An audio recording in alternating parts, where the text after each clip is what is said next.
اعوذ باللہ من الشیطان الرجیم بسم اللہ الرحمن الرحیم۔ آج کا ترجمہ آیت بے نمازی اور خواہش نفس کے غلام کے بارے میں ہے۔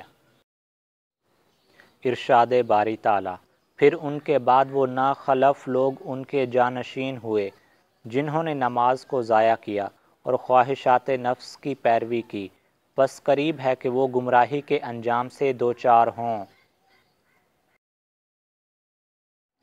آج کے ترجمہ حدیث میں بے نمازیوں کے لیے وعید کی گئی ہے۔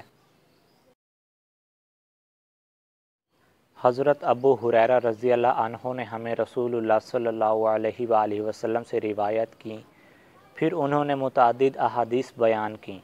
ان میں سے یہ بھی تھی کہ رسول اللہ صلی اللہ علیہ وآلہ وسلم نے فرمایا، میں نے ارادہ کیا تھا کہ اپنے نوجوانوں کو حکم دوں کہ وہ میری خاطر لکڑی کے گٹھے تیار کریں، پھر کسی آدمی کو حکم دوں کہ وہ لوگوں کو نماز پڑھائے، پھر گھروں کو ان کے بے نماز باسیوں سمیت جلا دیا جائے۔